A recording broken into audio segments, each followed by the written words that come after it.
Cancer Healer Center, a new beginning. हल्ली भिकारी सुद्धा 1 रुपया घेत नाही, पण आम्ही शेतकऱ्यांना 1 रुपयात पीक विमा दिला तर काही लोकांनी त्याचाही गैरफायदा घेतला. कृषी मंत्री माणिकराव कोकाटेंचं वादग्रस्त विधान. पीक विमा योजना 1 रुपयाऐवजी 100 रुपयात देण्याचा निर्णय होण्याची शक्यता. योजनेमध्ये बदलासाठी आता कृषी आयुक्तालयाचा अहवाल सरकारला सादर, तर बदल न केल्यास विमा कंपन्यांना 400 कोटी द्यावे लागणार. उपमुख्यमंत्री एकनाथ शिंदे नाशकात सिंहस्थ कुंभमेळ्याच्या तयारीसाठी आढावा घेणार. कुंभमेळा मंत्री गिरीश महाजन या बैठकीला अनुपस्थित राहणार. याआधी महाजनांनी घेतलेल्या बैठकीचं दादा भुसेंना निमंत्रण नव्हतं. उपमुख्यमंत्री शिंदेंच्या बैठकीचं निमंत्रण होतं, मात्र फडणवीसांच्या दौऱ्यामुळे जाता येणार नाही. गिरीश महाजनांकडून स्पष्टीकरण.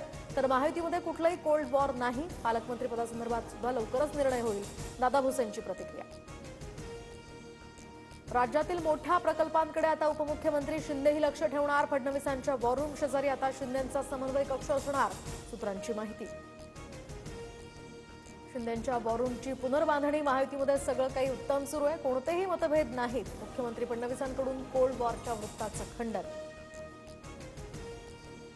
प्रकल्प लवकरात लवकर पूर्ण होण्यासाठी शिंदे पाऊल टाकत असतील तर त्याचं स्वागतच केलं पाहिजे. सामंतांकडून वॉररूम बाबतच्या निर्णयाचं समर्थन. तर पायात पाय घालण्याचा महायुती सरकारमध्ये आता कार्यक्रम सुरू आहे, राऊतांची टीका. उद्धव ठाकरेंनी एकनाथ शिंदेंना नगरविकास खातं दिलं. शिंदे घरगडी असते तर ते मंत्री झाले असते का, संजय राऊतांचा पलटवार. शहांनी पवारांचा अपमान केला तेव्हा तोंड का बंद होतं, संजय राऊतांचा शिंदेंना प्रतिसवाल. तर सत्कार सोहळ्यावरून राऊतांनी पवारांचा अपमान केल्याचा होता शिंदेंचा आरोप. दिल्लीमध्ये अमित शहा आणि फडणवीसांमध्ये 3 फौजदारी कायद्यांवर चर्चा. 1 जुलैपासून भारतीय न्याय संहिता, नागरिक सुरक्षा संहिता आणि साक्ष अधिनियमन कायदे लागू.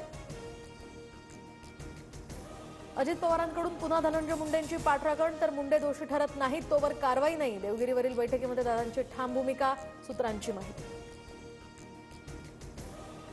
पुरावे असूनही सिंचन घोटाळा सिद्ध झालेला नाही. भाजपसोबत आहोत तोवर यंत्रणा आपल्यासोबत असल्याचं त्यांना वाटतंय, पण अजितदादांना कोर्टाकडून तडाखा मिळायला हवा, अंजली दमन यांचं वक्तव्य. वाल्मिक कराडची बी टीम सक्रिय. तर आरोपींना कोर्टात आणताना ही टीम त्यांच्या अवतीभवती असते. हे कार्यकर्ते नेमके कुणाचे, संतोष देशमुखांचे बंधू धनंजय देशमुखांचा गंभीर आरोप. आरोपी सुदर्शन घुलेची न्यायालयीन कोठडीत रवानगी. बीडमधील 2 कोटींच्या खंडणी प्रकरणामध्ये पोलीस कोठडी संपल्यानंतर आता घुलेला न्यायालयीन कोठडी. मनोज जरांगेंनी उद्याचं साखळी उपोषण 15 दिवस पुढे ढकललं. महिना अखेरपर्यंत सातारा आणि हैदराबाद गॅझेट लागू करण्याचा सरकारला अल्टिमेटम. तुळजाभवानी मंदिराच्या जीर्णोद्धारासंदर्भात आज मंत्री आशिष शेलार बैठक घेणार. तर तुळजाभवानीच्या गाभाऱ्यातील प्राचीन शिळांना तडे. पुजारी मंडळाकडून गाभाऱ्याचं नव्यानं बांधकाम सुरू करण्याची मागणी. आरबीआयची मुंबईतील न्यू इंडिया कोऑपरेटिव्ह बँकेवर कारवाई. बँकेतील बहुतांश व्यवहारांवर निर्बंध. ठेवीदारांना ठेवी काढण्यास सुद्धा मनाई. तर अंधेरीतल्या विजयानगर ब्रांचसमोर नागरिकांची झुंबड. सिडकोच्या 26,000 घरांसाठी उद्या सोडत. तर ईडब्ल्यूएस प्रवर्गांसाठी आता 25 लाख. तर अत्यल्प गटासाठी अर्जदारांसाठी आता 97 लाख रुपयांपर्यंत घरांची किंमत. यासह 22,000 घरांसाठी अर्ज आल्याची सुद्धा माहिती. Cancer Healer Center, a new beginning.